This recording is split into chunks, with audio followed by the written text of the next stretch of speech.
सबको बता दीजिए क्लास शुरू हो चुकी है, खेला स्टार्ट हो चुका है, स्टार्ट खेला। दोस्तों पहली चीज की हम चर्चा कर रहे हैं, बहुत बेसिक चीज, वो है मोड ऑफ एनर्जी ट्रांसफर। ठीक है, बहुत बेसिक चीज की चर्चा कर रहे हैं। इसकी चर्चा किए बिना हम थर्मोडायनेमिक्स में आगे नहीं बढ़ सकते, बिल्कुल नहीं बढ़ सकते। हमें इसकी चर्चा करनी ही होगी, तभी हम थर्मोडायनेमिक्स में आगे जा सकते हैं। मोड ऑफ एनर्जी ट्रांसफर का मतलब क्या है, आइए मैं आराम से डिटेल में समझाता हूं, बहुत इजी तरीके से। कि मान लीजिए ये सिस्टम है कोई भी एक बॉडी, और ये सराउंडिंग है कोई दूसरी बॉडी, ठीक है, या उस बॉडी को छोड़ के बाकी यूनिवर्स। अगर मुझे सिस्टम से सराउंडिंग को एनर्जी ट्रांसफर करनी है, एनर्जी भेजनी है सिस्टम से सराउंडिंग को, या फिर मुझे अगर सराउंडिंग से सिस्टम को एनर्जी भेजनी है, कुछ भी करना है दोनों में से, ये करना है या ये करना है, तो मेरे पास इस एनर्जी को लाने और ले जाने के लिए कोई माध्यम चाहिए, मोड चाहिए। मींस जब एनर्जी मोशन में होगी तो किसी के थ्रू वो ले जाई जाएगी, किसी मोड के थ्रू वो ट्रांसफर की जाएगी। ठीक वैसे इसको एग्जांपल से समझते हैं। आइए क्या मतलब है, मान लीजिए आप रहते हैं ए जगह में और आपको बी जगह में अपना कोई सामान भेजना है, कोई भी सामान, किताब भेजनी है, कपड़े भेजने हैं, गर्लफ्रेंड के लिए गिफ्ट भेजना है, माता पिता के लिए कोई चीज, दवाई भेजनी है, कोई भी चीज भेजनी, आपको ए जगह से बी जगह कोई सामान भेजना है। तो आप जब किसी चीज को ट्रांसफर कर रहे होते हो तो उसके इसमें आपका वो मैटर है, चीज है। तो ट्रांसफर करने के लिए ए से बी जगह आपको कोई मोड इस्तेमाल करना पड़ेगा, कोई माध्यम इस्तेमाल करना पड़ेगा चीजों को एक जगह से दूसरी जगह ले जाने के लिए। कोई ना कोई मोड ऑफ ट्रांसपोर्ट आपको यूज करना पड़ेगा, जिस मोड ऑफ ट्रांसपोर्ट के थ्रू चीजें ले जाई जाएंगी। फॉर एग्जांपल आप ट्रक से भेज सकते हो, पक्का। आप ट्रेन से भेज सकते हो, यस। आपने औकात चाहिए आप प्लेन कार्गो करवा के भी भेज सकते हो। आप पे बिल्कुल आप नहीं मैं तो पैदल ही चलूंगा, आप खुद भी ले जा सकते हो, इट्स योरसेल्फ भी ले जा सकते हो, आप पैदल उठा के चीजों को, आप पे डिपेंड करता है।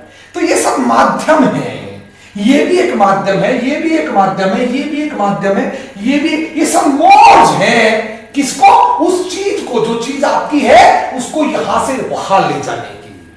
ठीक, एक और एग्जांपल देखते हैं, ऐसा ही एक और एग्जांपल है, उस पे समझने की कोशिश कर रहे हैं। मान लीजिए अपन को एक जगह ए से दूसरी जगह, एक जगह नहीं, अब हम करते हैं एक पर्सन एक्स।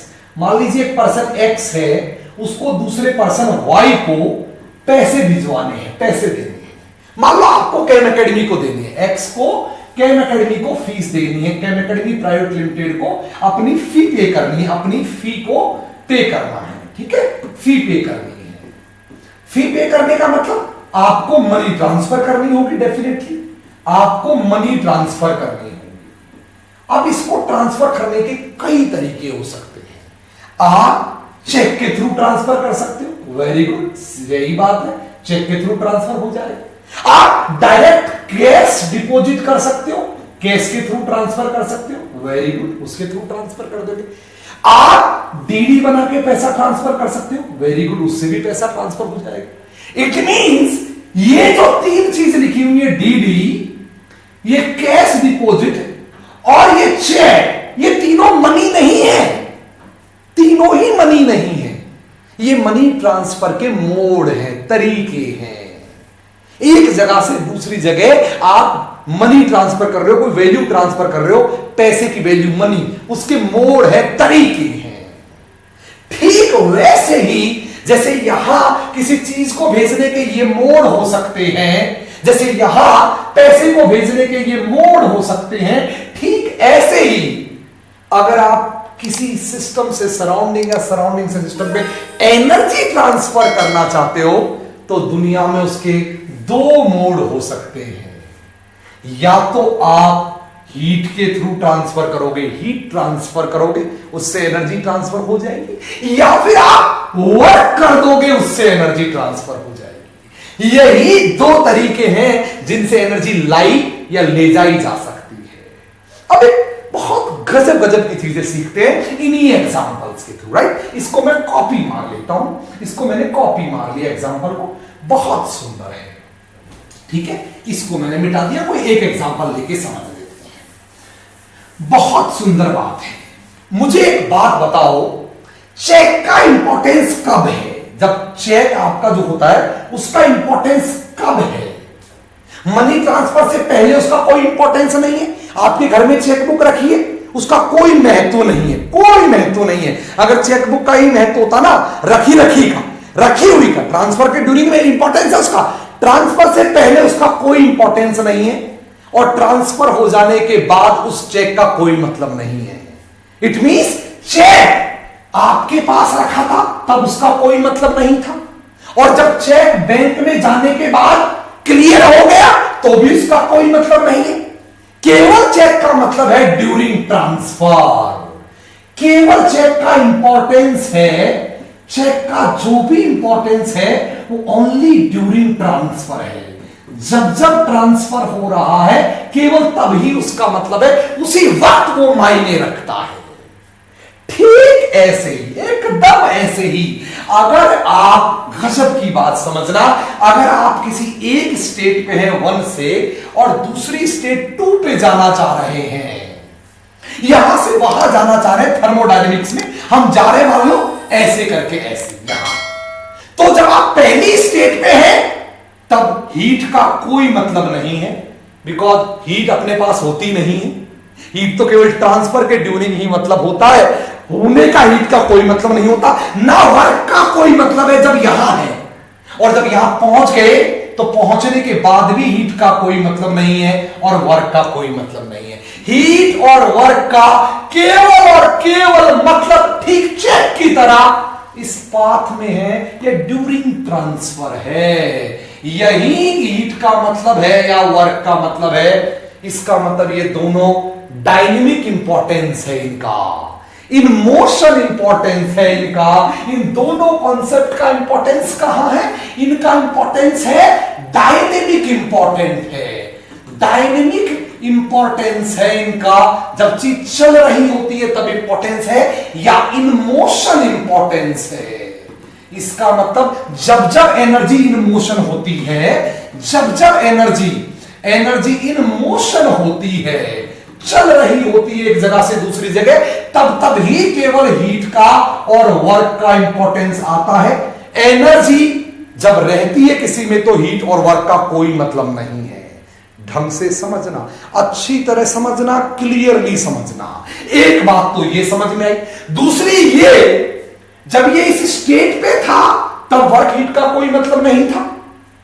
जब ये स्टेट पे पहुंच गया उसके बाद भी वर्क हीट का कोई मतलब नहीं है। इसका मतलब किसी स्टेट पर, एट ए स्टेट, अगर एट ए स्टेट बात करूं तो एट ए स्टेट पर वर्क और हीट नॉट डिफाइन ही नहीं होते। अगर वो डिफाइन नहीं होते हैं इसीलिए हम कहते हैं वो स्टेट फंक्शन नहीं है। वो स्टेट फंक्शन, आगे मैथमेटिकली भी प्रूव कर देंगे, वो स्टेट फंक्शन नहीं है। और क्योंकि ड्यूरिंग द पाथ वो डिफाइन हो रहे हैं, पाथ के दौरान ही उनका इंपॉर्टेंस है, इसीलिए हीट और वर्क दरअसल कैसे फंक्शन है? पाथ फंक्शन है। मैथमेटिकली आगे प्रूव करेंगे, कॉन्सेप्चुअली अभी प्रूव कर चुके हैं हम। मैथमेटिकली आगे प्रूव करेंगे, कॉन्सेप्चुअली अभी प्रूव कर चुके हैं हम। अब मुझे यह प्रूव करना बचा कि हीट और वर्क एनर्जी नहीं है। इसको मैं कैसे प्रूव करूं? Heat and work is not a form of energy, it is mode of energy transfer. इसे जब एनर्जी मोशन में है ना तब इनका मतलब है, इसका मतलब ये मोड ऑफ एनर्जी ट्रांसफर है। मोड ऑफ एनर्जी ट्रांसफर है, केवल एनर्जी ट्रांसफर के मोड है, not a form of energy. ये एनर्जी की फॉर्म नहीं है।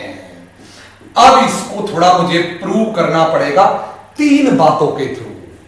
अगर कोई एनर्जी है तो उसकी तीन खास बात होती है। यही बात आपको डिटेल में समझनी होगी और अच्छे से समझनी होगी। पहले आपको एनर्जी को डिफाइन करना होगा। जब आप एनर्जी को डिफाइन करेंगे तब ऑटोमेटिकली ये सब चीजें समझ जाएंगी। एनर्जी की खास बात क्या होती है, एनर्जी की डेफिनेशन क्या होती है, एनर्जी की कैरेक्टरिस्टिक्स क्या होती है, जरा समझिए। एनर्जी का मतलब होता है, वो डिफाइन करती है, बताती है कैपेसिटी टू डू वर्क, काम करने की कैपेसिटी को बताती है। वो कैपेसिटी टू डू वर्क, किसी की भी वर्क करने की कैपेसिटी को बताती है एनर्जी। अगर किसी में एनर्जी ज्यादा है तो मतलब उसकी वर्क करने की कैपेसिटी ज्यादा है, अगर किसी में एनर्जी कम है तो मतलब उसकी वर्क करने की कैपेसिटी कम है। वो वर्क करने की कैपेसिटी को बताता है। नंबर वन, आप ये लाइक शेयर सब्सक्राइब नहीं कर रहे हैं, बहुत काम की बात समझा रहा हूं मैं, बहुत जबरदस्त प्रूव कर रहा हूं आपको कि वर्क और हीट एनर्जी नहीं है। समझिए बेटा जी, एक बात ये तो है, एक बात, वन बात, लेकिन आप लाइक शेयर सब्सक्राइब में कोताही बरत रहे। प्लीज यार, नए बच्चे हैं, इसको लाइक शेयर सब्सक्राइब कीजिए यार, आप इसको पहुंचाइए, अभी अभी लाइक शेयर सब्सक्राइब कीजिए। लाइक कम है बच्चे, मैं फिर मेरे को मजा नहीं आ रहा है। लाइक शेयर सब्सक्राइब तो कर नहीं रहे, लाइक शेयर सब्सक्राइब करिए। मैं पसीने में तरबतर हो रहा हूं इतनी मेहनतों के साथ, पता नहीं क्या क्या करके, आपको पता नहीं कैसे कैसे क्लास मैं खुद बिना टेक्निकल सपोर्ट के करवा रहा हूं। लाइक शेयर सब्सक्राइब कीजिए, पहली बात। दूसरी बात, एनर्जी की खास बात है, बहुत महत्वपूर्ण खास बात है, वो कि एनर्जी कैन बी स्टोर्ड, कि उसको स्टोर किया जा सकता है। Energy can be stored, energy को स्टोर किया जा सकता है। मैं कह सकता हूं कि मेरे पास 50 जूल एनर्जी स्टोर है, आप कह सकते हो कि आपके पास 100 जूल एनर्जी स्टोर है। क्या आप मेरी बात समझ रहे हैं? क्या आप मेरी बात समझ रहे हैं? लाइक शेयर सब्सक्राइब कम कर रहे हैं यार तुम लोग, लाइक शेयर सब्सक्राइब कम कर रहे हैं तुम लोग। दूसरी बात है कि एनर्जी को स्टोर किया जा सकता है, फिर हम देखेंगे कि वर्क और हीट एनर्जी है। और तीसरी बात है, एनर्जी किसी भी थर्मोडायनेमिक स्टेट को डिफाइन करती है। It defines state of A system, एक सिस्टम की स्टेट को डिफाइन करती है कि भाई ये सिस्टम मोर एनर्जेटिक है, ये सिस्टम लेस एनर्जेटिक है, इसकी इंटरनल एनर्जी इतनी है, इसकी एंथैल्पी इतनी है, इसका फलाना इतना है, इसकी गिब्स एनर्जी इतनी है, इसकी हेल्महोल्ट्ज एनर्जी इतनी है। सिस्टम को डिफाइन करती है। ये तीन क्वालिटीज होती है एनर्जी में। अगर वर्क हीट एनर्जी है या नहीं है, टेस्ट करूंगा अभी मैं, वो अभी मैं टेस्ट करूंगा। ये तीन क्वालिटी से पास हो गया, अगर ये तीन क्वालिटी से पास हो गया तो समझ लो वर्क हीट एनर्जी है। और पास नहीं हुआ तो मैं साफ साफ कहूंगा वो एनर्जी नहीं है, एनर्जी की फॉर्म नहीं है, एनर्जी को लाने ले जाने का माध्यम है। डायनेमिक मोशन में एनर्जी है, एनर्जी इन मोशन है, या एनर्जी की मोड है ट्रांसफर की। आइए मैं वर्क हीट का टेस्ट करता हूं। टेस्टिंग शुरू हो गई है वर्क हीट की। पहला, फर्स्ट इसको इससे पास होना होगा, इस क्वालिटी से, फिर उसको इस क्वालिटी से पास होना होगा, फिर इसको इस क्वालिटी से पास होना होगा। अगर इन तीनों क्वालिटी से पास हो गई तो हम बोलेंगे यस वर्क हीट एनर्जी है, यस।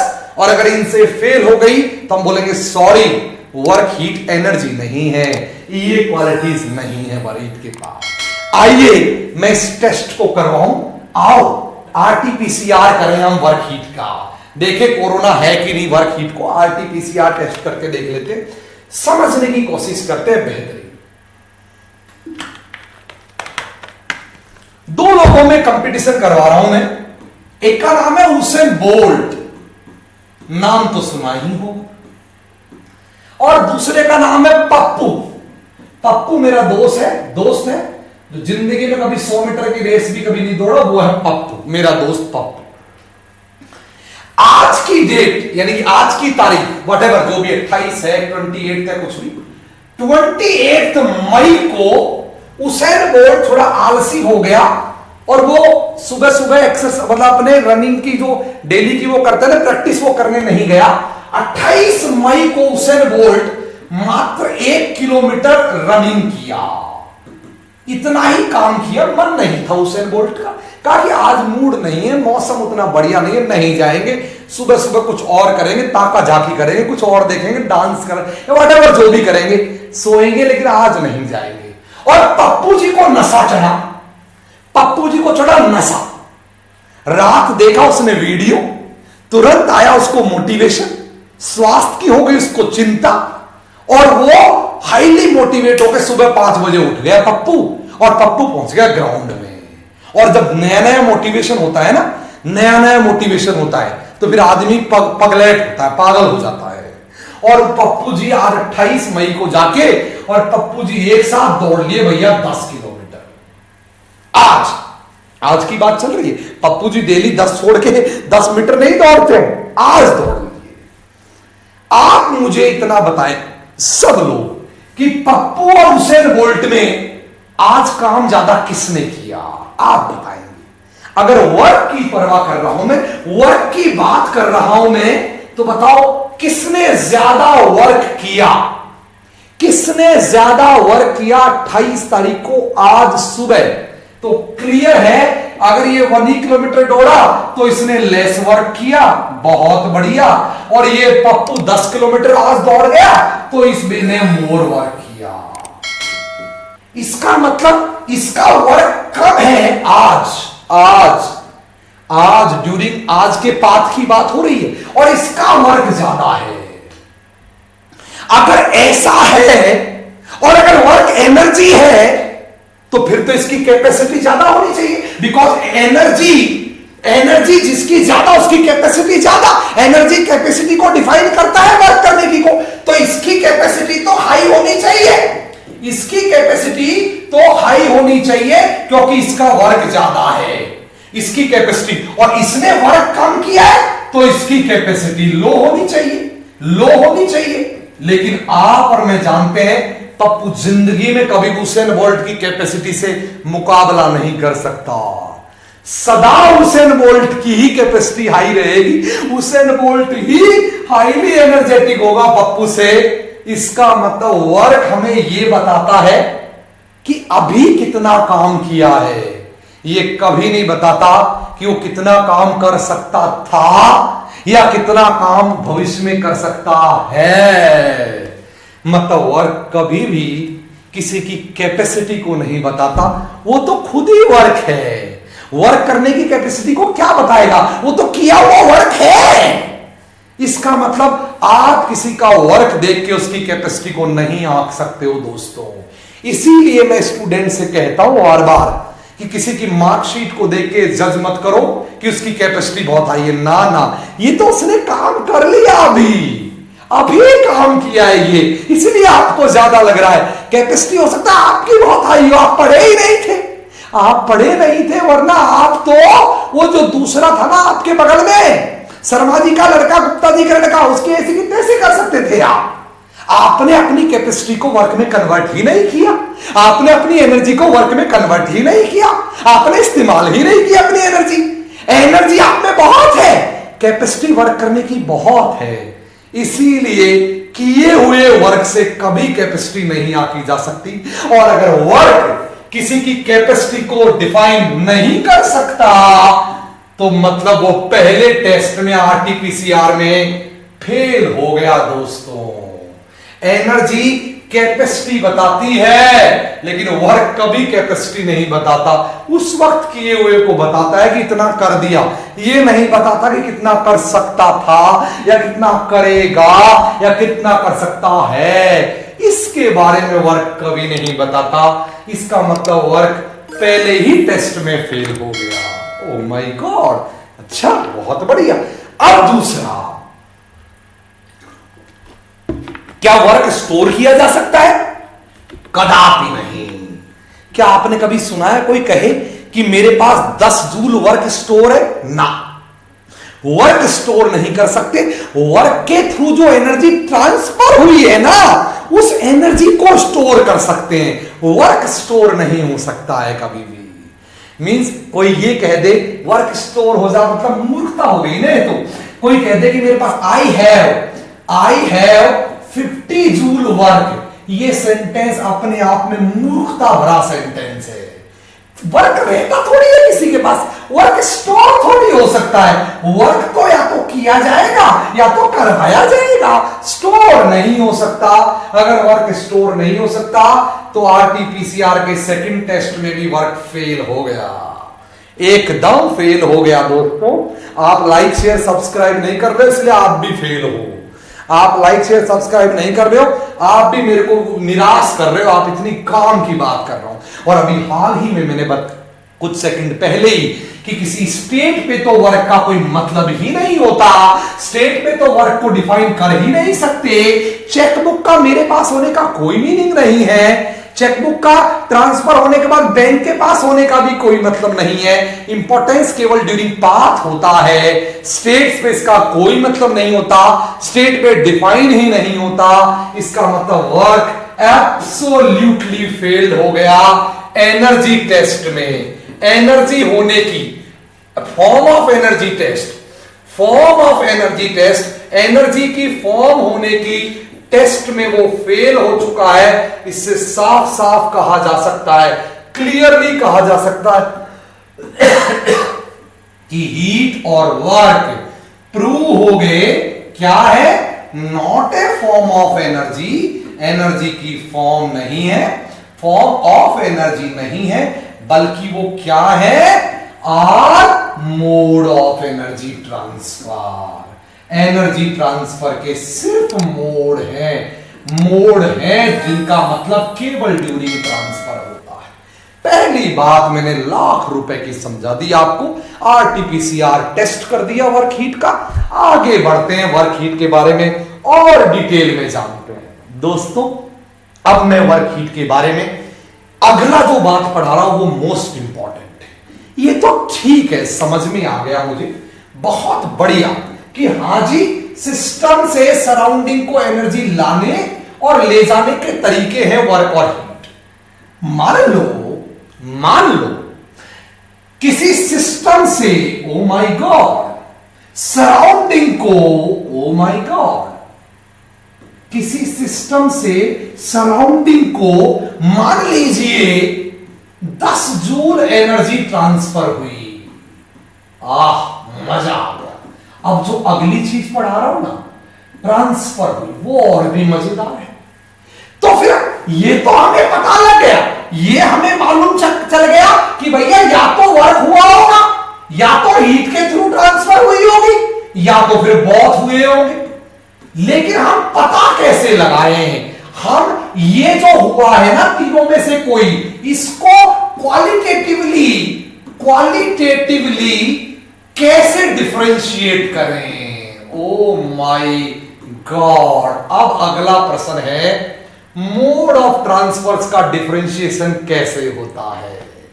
मोड ऑफ ट्रांसफर्स को कैसे डिफरेंशिएट किया जाता है? हाउ वी कैन डिफरेंशिएट, कैसे डिफरेंशिएट करें? हमको कैसे मालूम चले कि भैया ये एनर्जी जो आई ना, ये वर्क के थ्रू आई कि हीट के थ्रू आई, किसके थ्रू आई है, ये मैं जानना चाह रहा हूं। हमें कैसे मालूम चलेगा कि वो किसके थ्रू आई है? आइए इसको मालूम चलने के तरीके जानने की कोशिश करते हैं। आओ समझते हैं। अब जो टॉपिक आया हमारे पास वो है और भी इंटरेस्टिंग टॉपिक है, differentiation of mode of transfer, differentiation in mode of transfer.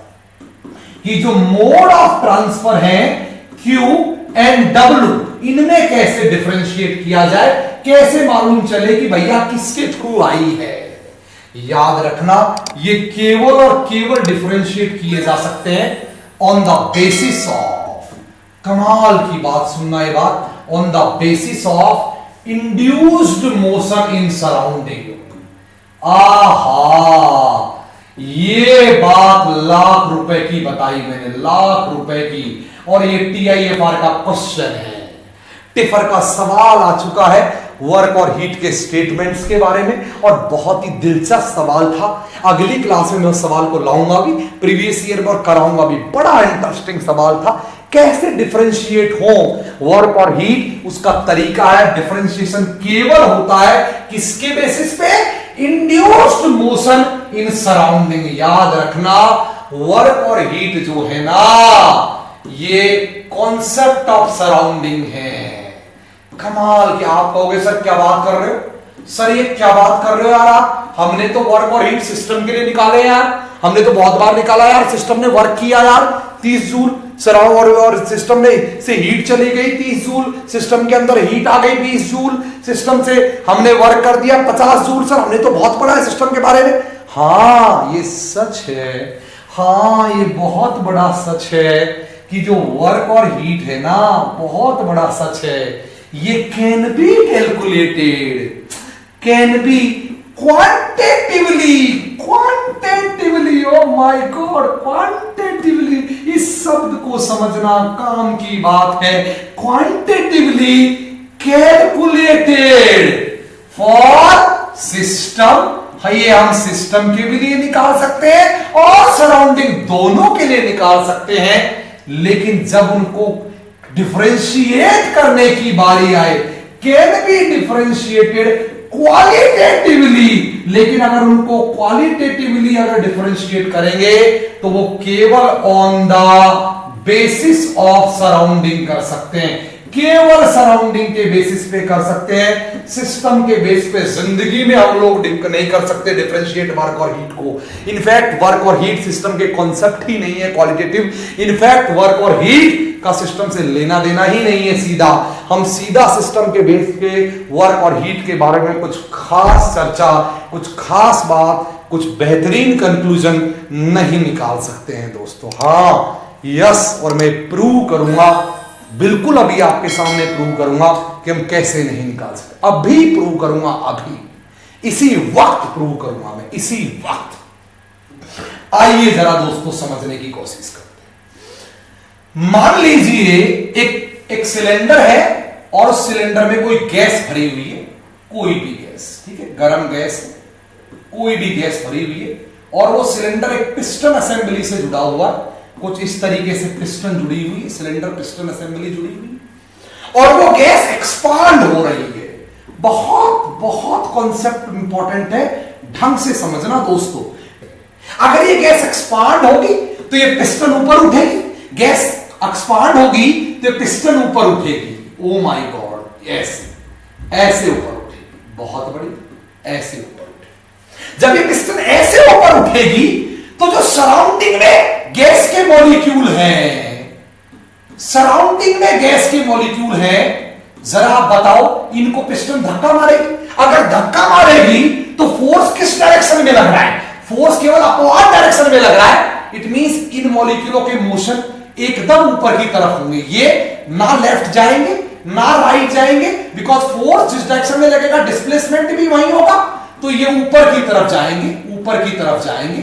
एकदम इनके जो मोशन होंगे वो ऑर्गेनाइज्ड मोशन होंगे, ऑर्डरली मोशन होंगे, एकदम ऑर्गेनाइज्ड, ऊपर की तरफ, ना लेफ्ट की तरफ जाएंगे ये ना राइट की तरफ जाएंगे। आप अगर किसी को इधर धक्का मारोगे तो वो इधर ही जाएगा, इधर या इधर नहीं जाएगा, इधर ही जाएगा। धक्का ही लग रहा है, पिस्टन उठ रही है तो धक्का ही लग रहा है, धक्का लग रहा है तो जिधर लग रहा है उधर जाएगा। इसका दूसरा एग्जांपल लेते हैं। मान लीजिए यही गैस है, वो हॉट गैस है, हॉट वो वाला हॉट नहीं, हॉट गैस है। मान लीजिए एकदम कैटरीना कैफ की तरह हॉट गैस है, सॉरी माफ करना किसी का नाम भूल गया, सॉरी मतलब हॉट गैस, गर्म गैस है तो, और सराउंडिंग मान लीजिए कोल्ड है, जो सराउंडिंग है वो ठंडा है, कोल्ड है मान लीजिए, ठीक है। तो ऑब्वियसली यहां से हीट बाहर निकलेगी, और ये जो बाउंड्री है ना वो डायाथर्मिक है, मान लो एनर्जी अलाउ करती है, एडियाबेटिक नहीं है, डायाथर्मिक बाउंड्री है। मान लीजिए हीट बाहर जा रही है, अगर इससे हीट बाहर जा रही है मान लीजिए, तो ऐसे केस में हीट जैसे ही मॉलिक्यूलों को मिलेगी ये गर्म होंगे, अब आप बताओ जैसे ही गर्म होंगे इनकी काइनेटिक एनर्जी बढ़ेगी, और अगर काइनेटिक एनर्जी बढ़ेगी उस केस में इनका मोशन कैसा होगा? अगर किसी भी मॉलिक्यूल की काइनेटिक एनर्जी बढ़ती है तो आपने केटीजी में पढ़ा होगा, वो चारों तरफ भागता है, चारों तरफ रैंडम भागता है, रैंडम, उसका कोई रेगुलर मोशन नहीं होता, ऑर्गेनाइज नहीं होता, डिसऑर्डरली मोशन में हर तरफ भागेगा वो, यूं काइनेटिक एनर्जी बढ़ते ही, हीट इनको मिलते ही, एनर्जी इनको मिलते ही, इनकी जो मोशन होंगी वो एकदम रैंडम होगी, एकदम रैंडम, किधर आप don't know, disorderly random motion होगी। इट मींस जब वर्क हम करते हैं तो वर्क से क्या होगा? वर्क करने से हमेशा सराउंडिंग में जो इंड्यूस्ड मोशन होती है, सराउंडिंग में जो इंड्यूस्ड मोशन होती है, जो मोशन इंड्यूस करता है सराउंडिंग में एनर्जी जाने से इनमें जो मोशन इंड्यूस होगी वो दरअसल कैसी होगी, वो ऑर्गेनाइज्ड होगी या ऑर्डरली होगी, ऑर्डरली मोशन। ऐसी मोशन जो ऑर्डराइज और ऑर्डरली होती है, इन मोशंस को बोलते हैं मैकेनिकल मोशन होगी, इनमें ऑर्गेनाइज्ड मोशन होगी, ऑर्गेनाइज्ड। पर जब हीट के थ्रू एनर्जी ट्रांसफर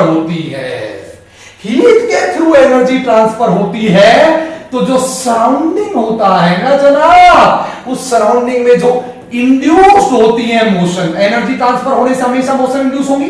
जो इंड्यूस्ड होती है ना मोशन, आपको पता है जब एनर्जी ट्रांसफर होगी मोशन इंड्यूस होती है, एनर्जी बढ़ती है, हम मोशन में आ जाते हैं, डायनेमिक हो जाते हैं। इंड्यूस होंगे जो मोशन में जो इंड्यूस होंगी, ये डिसऑर्डरली होंगी, इनका कोई ऑर्डर नहीं होगा, ये डिसऑर्डरली होंगी और रैंडम होंगी।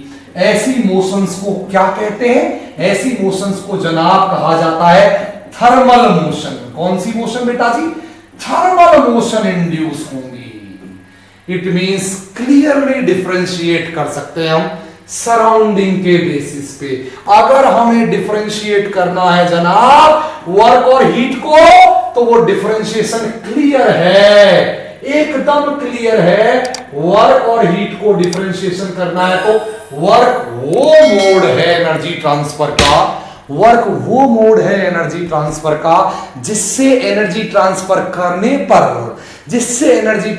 करने पर सराउंडिंग में ऑर्गेनाइज्ड या ऑर्डरली मोशंस इंड्यूस होती हैं, ऑर्गेनाइज्ड या ऑर्डरली मोशन इंड्यूस होती हैं। पिस्टन ऊपर जाएगी मतलब वर्क हो रहा है, वॉल्यूम बढ़ रहा है मतलब वर्क हो रहा है, डिस्प्लेसमेंट हो रहा है मतलब वर्क हो रहा है। बोलो यार, पिस्टन का ऊपर जाना एक्सपेंशन इज ए वर्क, बोलो ना यार।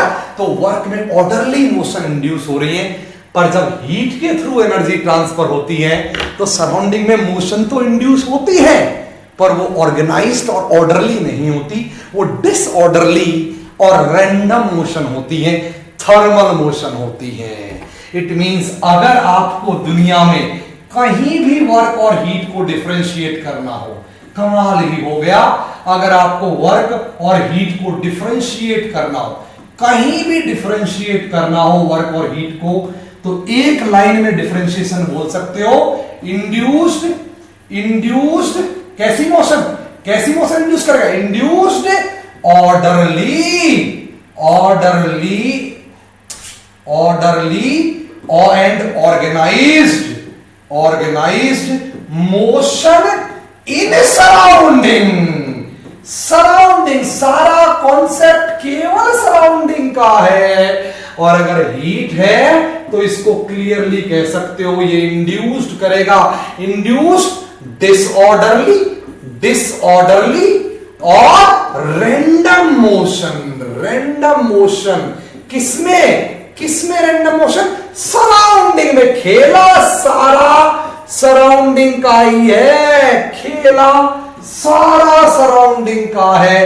केवल सराउंडिंग के बेस पे हम क्वालिटेटिवली डिफरेंशिएट कर सकते हैं, सिस्टम के बेस पे हमारा पापा भी डिफरेंशिएट नहीं कर सकता। हिंदी में बोलते हैं मतलब सिस्टम के बेस पे डिफरेंशिएशन संभव ही नहीं है, सराउंडिंग के बेस पे डिफरेंशिएशन संभव है।